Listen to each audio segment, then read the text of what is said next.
Hi budget friends! Kung bago kayo sa channel ko, welcome to Budget Together. Ang channel na ito ay ginawa ko para ma-share ko sa inyo ang aking financial journey. Magmula sa kung ano at magkano ang utang ko hanggang sa kung saan ko nilagay ang perang pinaghirapan ko. So sa video na ito, i-share ko sa inyo ang pinagkaiba kung ikaw ay nag-loan sa FICO versus kapag ikaw naman ay nag-loan sa SSS. Panoorin po natin hanggang dulo kasi meron po akong ginawang computation kung magkano yung magiging interest po kapag kayo ay nag-loan sa FICO at kung ano-ano naman yung magiging deductions kung ikaw naman ay FICO member versus kung magkano naman ang interest mo kapag ikaw ay nakapag-loan sa SSS. So para sa iba medyo malaking bagay po ito kasi sa FICO may benefit naman kayong makukuha. Huwag po natin kalimutan na mag-like at mag-subscribe kung hindi pa po kayo nakapag-subscribe sa channel na ito at pakishare na rin po sa inyong family and friends. Maraming salamat po. So, ito yung pinagkaiba ng FICO versus SSS. Una, eligibility. Sa FICO, kailangan member ka at nagkapaghulog ka na doon at least 6 months to 1 year. Tapos sa SSS naman, dapat nakapag-contribute ka ng at least 36 months of contribution or minsan may special cases na 24 months pwede ka nang makapag-loan. Tapos yung sa loan amount naman, nakadepende yon sa FICO kung magkano naman ang iyong naihulog sa iyong savings or share capital. Kasi kapag ikaw ay nakapaghulog sa savings, pwede kang mag-loan against deposit. So, ang mga makukuha mo doon ay 90% ng iyong dineposit, pwede mong ma-loan. Sa SSS naman, nakabase naman yung amount ng maluloan mo kung magkano naman yung monthly salary credit o yung hinuhulog mo katumbas ng monthly salary credit noon. Ngayon, yung sa interest rate, sa FICO naman, 7% per annum versus sa SSS na 10% per annum. Tapos yung loan type sa FICO, pwedeng personal, business, housing, salary loans, or emergency loans. Minsan nga sa cellphone loan or jewelry loan, pwede din eh. Tapos yung sa SSS naman, ang loans ay primarily salary loans para po sa personal use. Huwag po natin kalimutan na mag-subscribe, mag-like, at pakishare na rin po sa inyong family and friends ang channel na ito. At paki-click na rin po ng notification bell para ma-notify po kayo sa any new uploads po sa channel na ito. Maraming salamat po. Isa sa pinagkaiba ng FICO versus SSS ay ang repayment terms. Sa FICO, pwede kayong magbayad ng 6 months, within 6 months, or up to 5 years. Flexible terms sila. Sa SSS loan naman, ay typical yung 2 years or 24 months. Tapos yung benefits naman sa FICO, kapag ikaw ay member na, may matatanggap ka every year na cooperative dividends. Kung ikaw naman ay may utang din sa FICO at consistent kang nagbabayad, meron ka rin matatanggap every year ng patronage fund. Sa SSS loan naman, ang matatanggap lang natin ay yung lower interest at saka yung automatic deduction para hindi mo naiisipin yung kailan ka dapat magbayad sa SSS ng iyong niloan. Karamihan sa FICO member, kung gustong magkaroon ng sasakyan, ipapasok nila yung loan through FICO para ma-enjoy nila naman yung kanilang patronage fund. At ang maximum number of years of payment ng car is 7 years. Tayo ay gagawa ng sample computation kung tayo ay uutang sa FICO.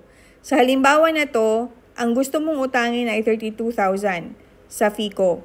Ngayon, bago ka makautang ng 32,000, dapat meron kang savings or share capital na nagkakahalaga ng 35,555.86. Ang tawag sa utang na to ay loan against deposit. Ang kanilang interest rate para sa utang na to ay 7% per annum. Ngayon, ang gusto mong bayaran ito ng 2 years or 24 months. So, ito yung magiging sample computation ng total na babayaran or interest kapag tinapos mo ang 2 years. Meron na silang charge na processing fee which is 1% ng magiging loan amount. So sa halimbawa na to, ang loan amount natin ay 32,000. So ang magiging processing fee ay 320 pesos. Ang magiging total interest for 2 years ay 2,038.21. Tapos ang ating loan amount ay 32,000. So ang magiging total ay 32,000 loan amount plus 2,038.21 na interest for 2 years plus 320 na processing fee, ang total ay 34,358.21. So kung kaya mong bayaran ng mas maikli ng 2 years or within 1 year, pwede naman. So yung etong 2,038.21 ay mababawasan ng interest kasi sa FICO naman diminishing ang kanilang interest. Huwag kalimutan na mag-subscribe, mag-like, at mag-share ng channel na ito. Maraming salamat po. Siya nga pala, kung ikaw ay member ng FICO, merong compulsory deductions na kinakaltas si FICO sa iyong account. So, 40 pesos a month as an insurance. Kung in a year, magiging 480. Merong din 250 pesos na annual insurance din ito para naman sa bahay. And then home protect ang tawag nila. And then 100 pesos na annual din. A total of 1,080 ang ikakaltas sa'yo per year.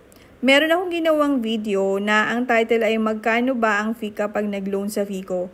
Doon in-explain ko kung ano-ano yung mga compulsory deductions at ano naman yung deductions kapag ikaw ay nagkaroon ng regular loan. Meron 2 topics ng loan ang diniscuss ko sa video na to. So, panoorin nyo na lamang po. Ililink ko yung video na to sa description or makikita nyo rin sa playlist. So, ito naman yung computation kapag ikaw ay nag-loan sa SSS. Kung ang loan amount ay 32,000, ang kanilang interest rate per annum ay 10% at ang payment term ay 2 years. Ang total interest sa SSS for 2 years or 24 months ay 6,400. Ang plus ang loan amount na 32,000, ang grand total ay 38,400. So, yun yung mga pinagkaiba ng FICO loan versus SSS. Kung ikaw ay baguhan pa at nagtatrabaho at ikaw ay member ng SSS at kailangan mo ng pera pero hindi ka pa member ng FICO, mas okay umutang sa SSS. Pero kung ikaw ay member na ng FICO, tapos kailangan mo ng pera at member ka rin naman ng SSS, mas mabuting umutang na lang sa FICO.